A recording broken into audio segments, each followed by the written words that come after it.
mulungi akyakumwe ekyekubiddeko ku mukutu gwaffe gwa SRK Media tukwebaza nnyo webalire ddala webali kubanga osiyalinga naffe webali kubanga osubscribinga webali buli kimu kyokola ka comment ako kyokola kiba kyamaanyi nnyo ddala nze Saalongo Ranks Kalyango kubeera nga wendi wano tukwebaza gwe wenna gy'osinzidde okubanga owuliriza abali ku lukalu wano lwa Africa abali ku Uganda abali weweru wa Uganda mwenna kimukola mukola kyamaanyi nnyo okumanya emboozi zaffe zino ze tuba tuteekayo ate musobola okubeera nga musharinga n'abalala okubeera nga basobola okubanga bamanya ebyo baba tebategedde. Wiiki eno Minister of Education and Sports yavaayo neeyisa guidelines ku masomero naddala abaana ba baby class abo babayisa guidelines nyingi. Abantu abasinga guidelines zino tugenze tulondamu ezimu naye nga guidelines zino ziri ku miko oba ku mpapula 29 kati kisinziira muntu ki ye waasinzidde okubeera nga guideline ezasinze okuba nga ayagala akulage. So naku lwaleero njagala kugendako ku guideline eyokusatu. Abantu abasinga ku babadde baŋŋamba nti guideline eyokusatu ya visitation days ku masomero kwe kukyalira abaana.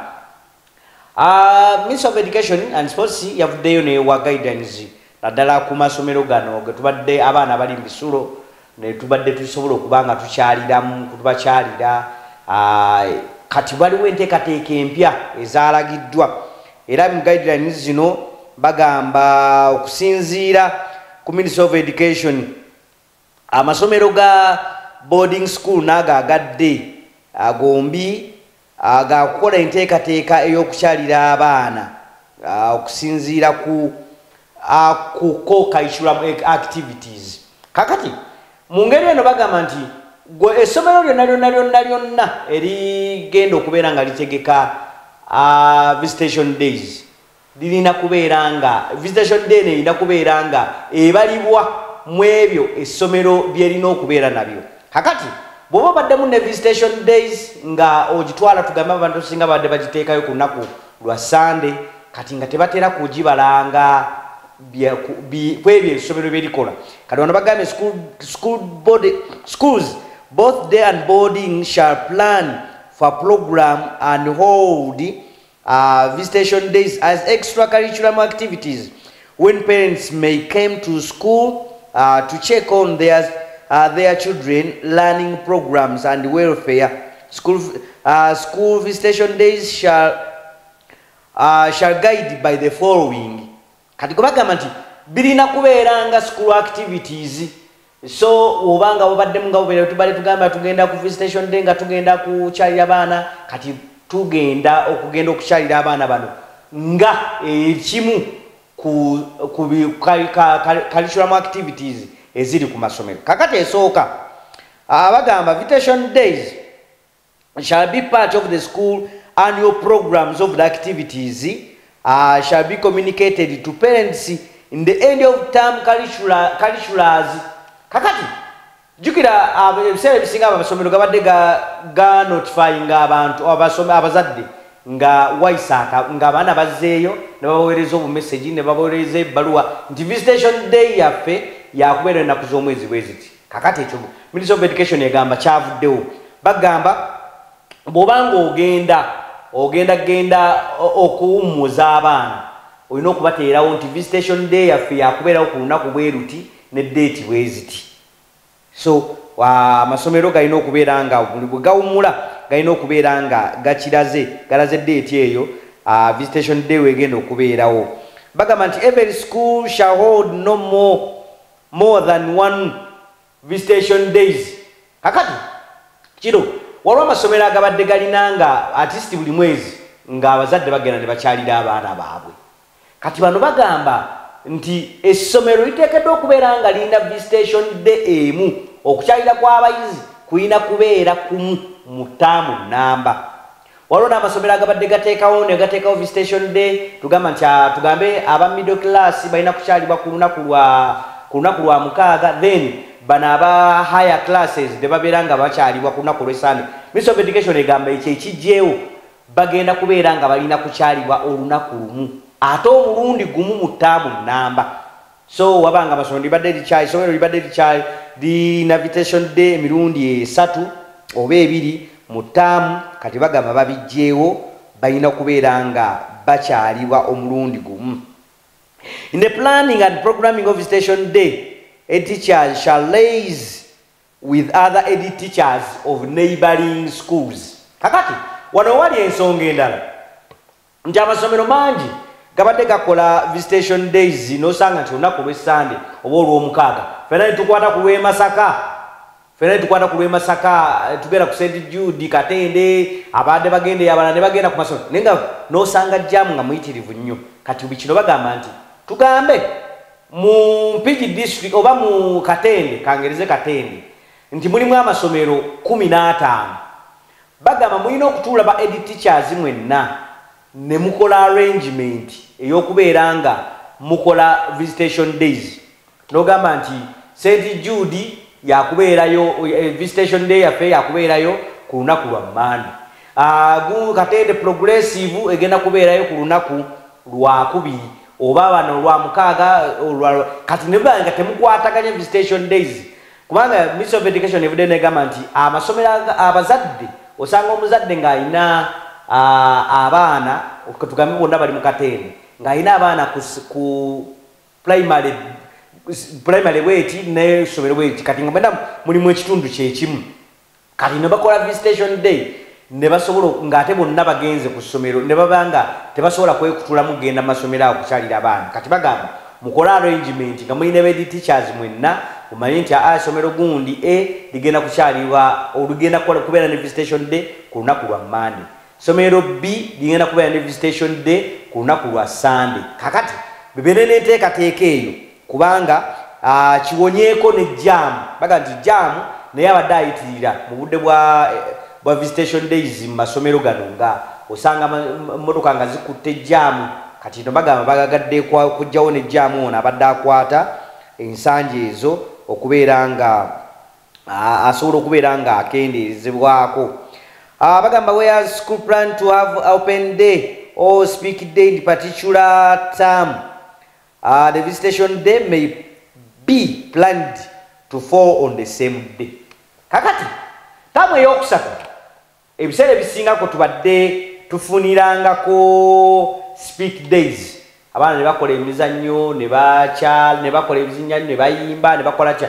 Kati Ministry of Education egamba nti bw'oba mu ttaamu esembayo mwe muli speak day oba mu ttaamu kubanga amasomero agasinga gadde gakola mu ttaamu esembayo nga bakola speak days kati nenga mulimu n'abakola mu second term. Kati obanga ttaamu esembayo gy'obadde okolera mu speak day olunaku lw'obadde okola speak day lw'ogenda okuteekako Visitation Day. Abazadde balina okujja ku lunaku olwo kubeereko Visitation Day then kubeereko ne speak day ku lunaku olwo lwennyini.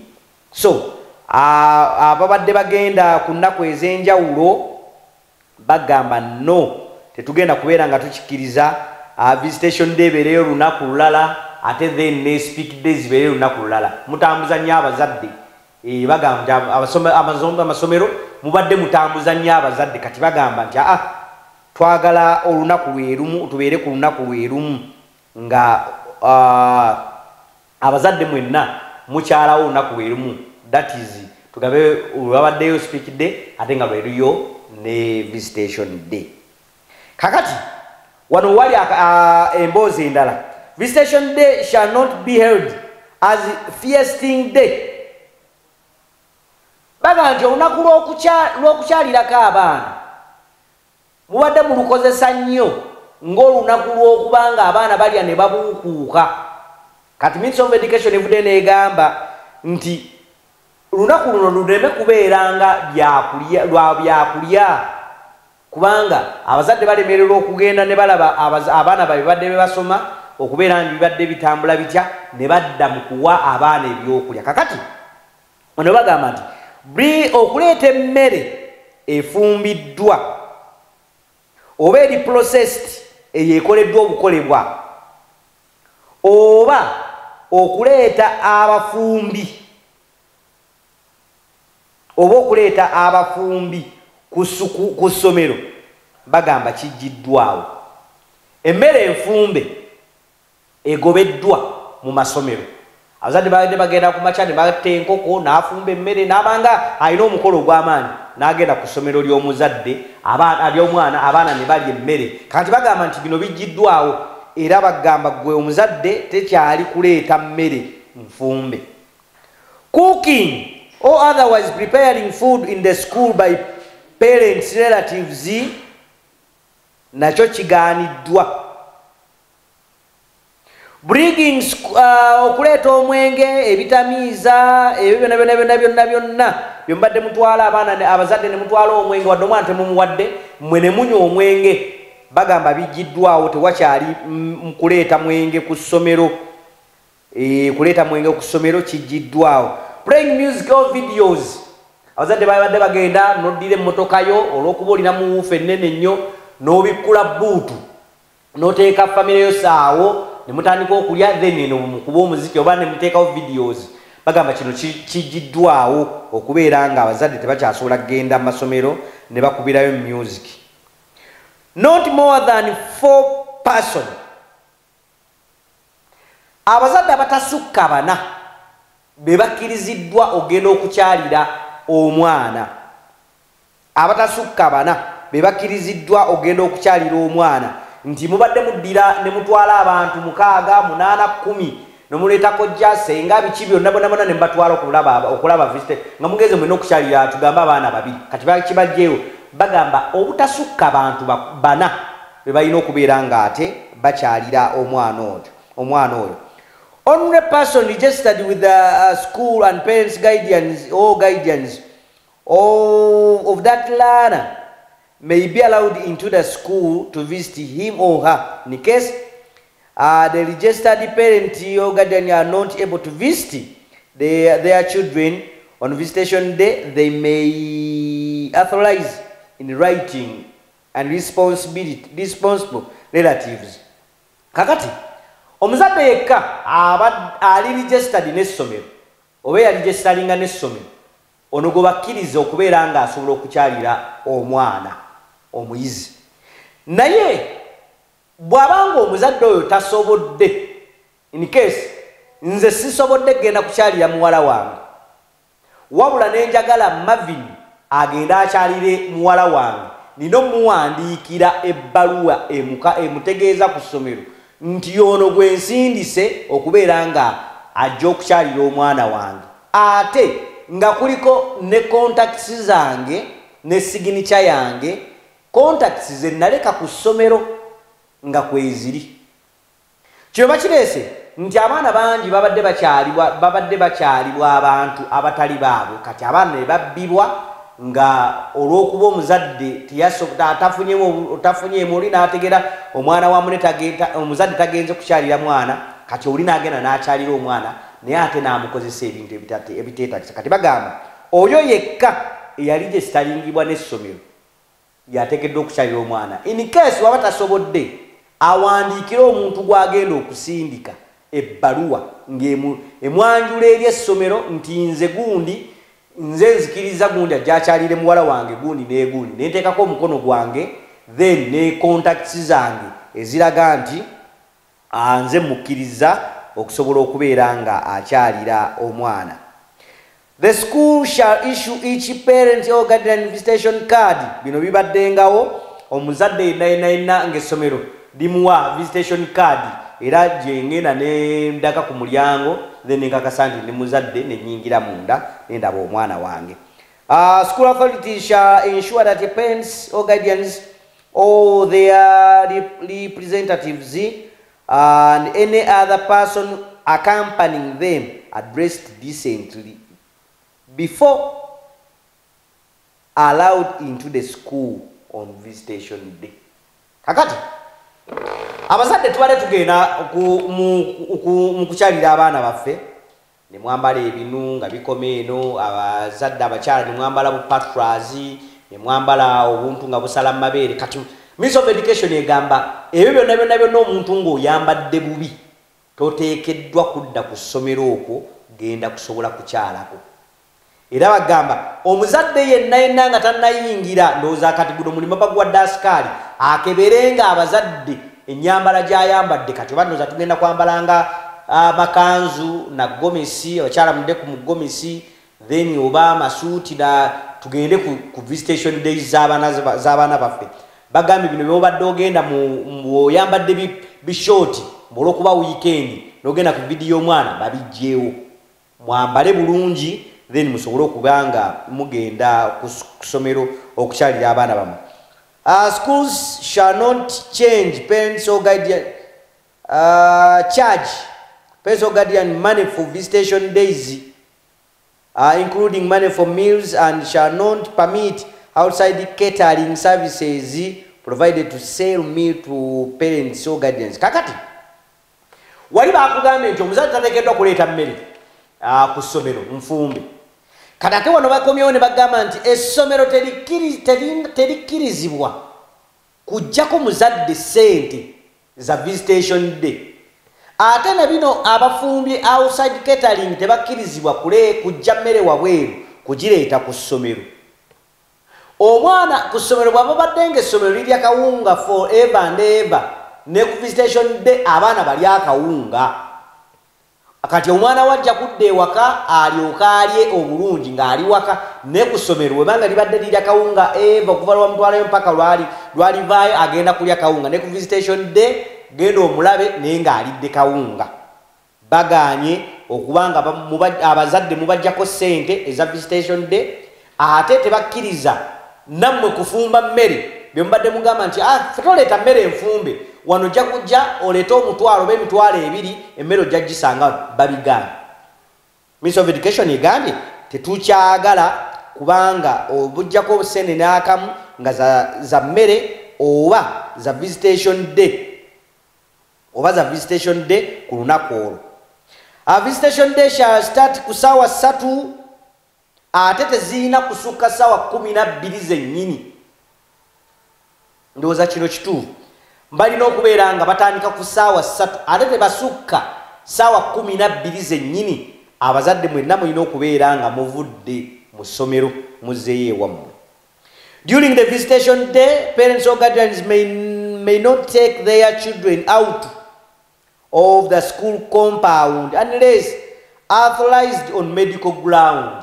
Kakati bw'ogenda okukyalira omwana wo, mulimu abazadde abadde bakyalira abaana baabwe ne bafulumya abaana ne bagenda bemmere ne bagigula wabweru wa gate. Kati Ministry of Education egamba toteekeddwa kufulumya mwana wo ku visitation day okuggyako ng'abadde mulwadde lw'osobola okukwata omwana wo n'omujja ogenzeyo ku visitation day n'omugjawo then omufulumya school compound. School authorities shall ensure that the school staff is allowed to supervise a visitation and to be consulted by parents or guardians regarding to their children's progress.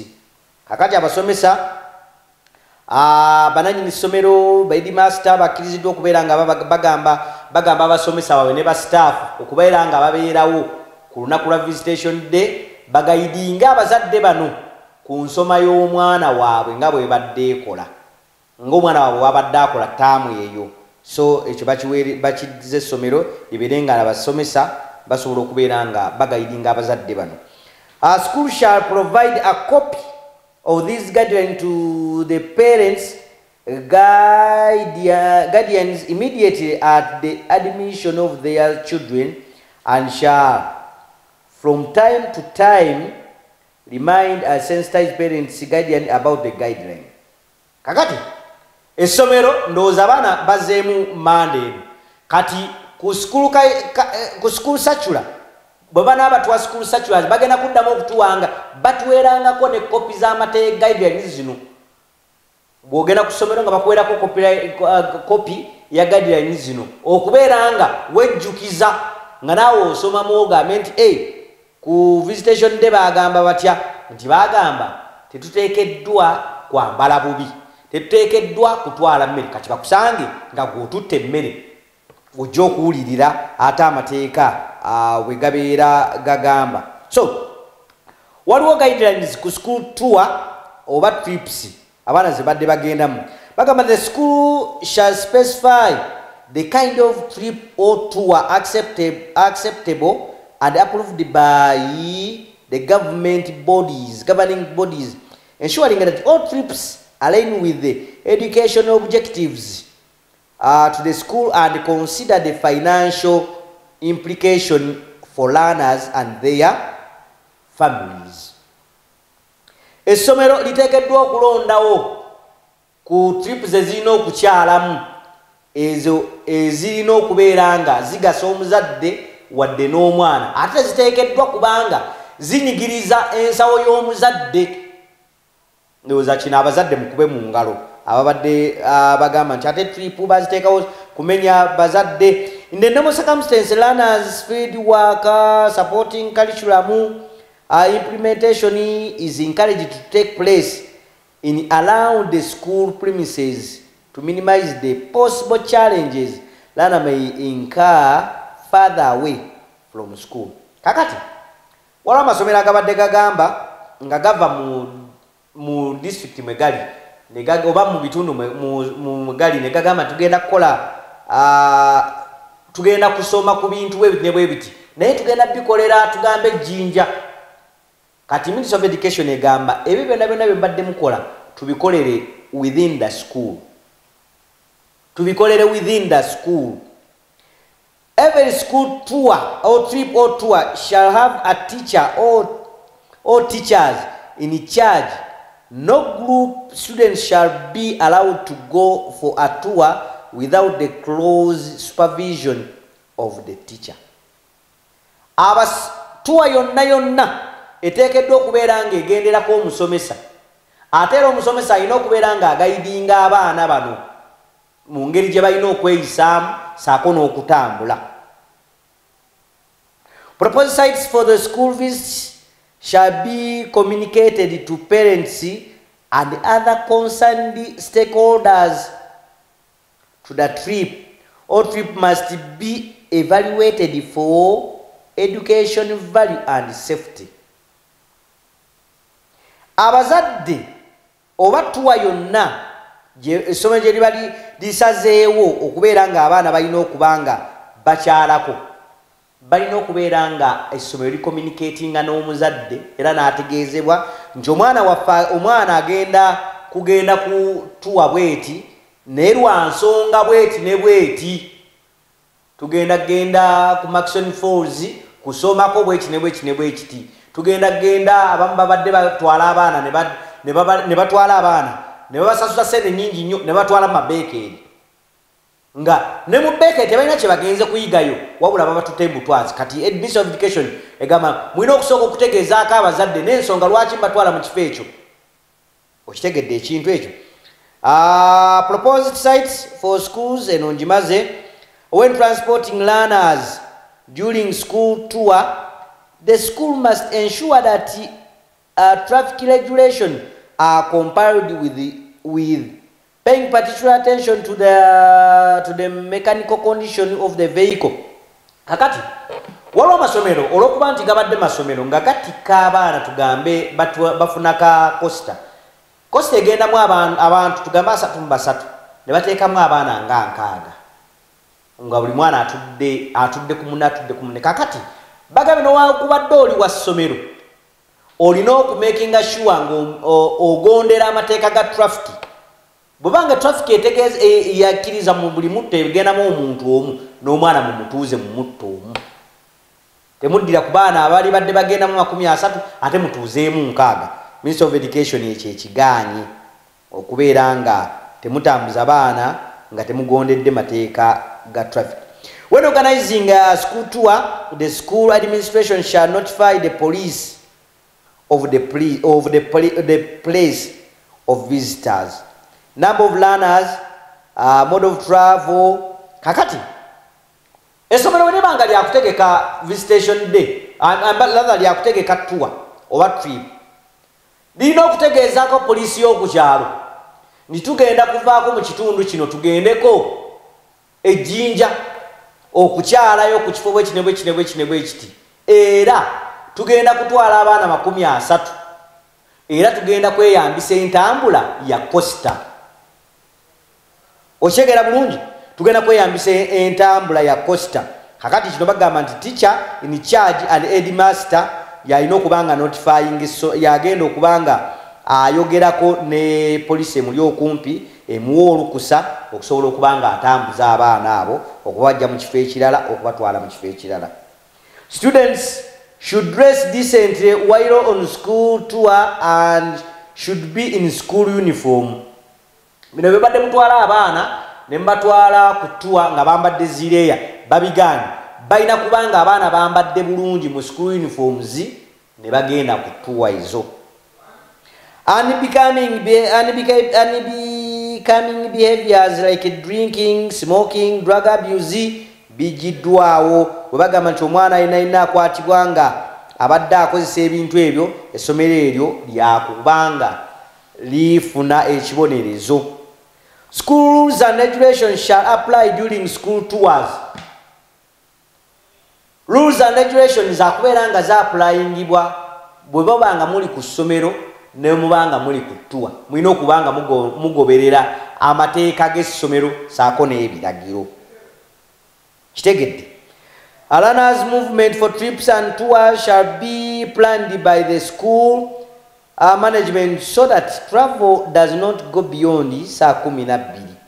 Kakati olugendo lwomugendo okugendako mulina oduplaningira school essomero lino okulibanga liplaningira before okulaba nti abaana at least saa 12 baba balina okubanga bakomyewo ku ssomero. Okitegedde, baba balina okubanga bakomyewo ku ssomero.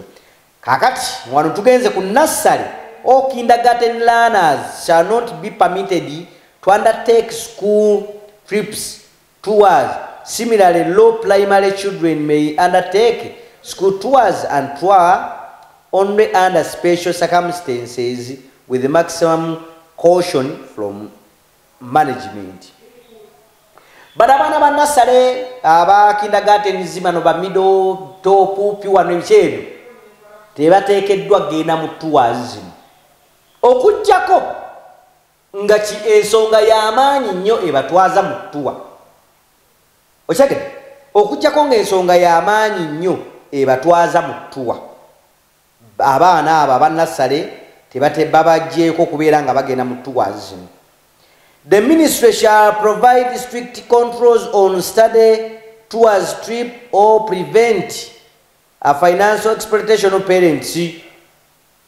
A ministry shall provide strict controls. Kati ministry egenda kubeera nga controllinga tours zino okulaba nga abazadde tebabajjaako ssente empitirivu nnyo okubeera nga bagenda mu tours zino. Tebaba abazadde temuba exploitatinga okubajjako ssente zino. Foreign tours and trips.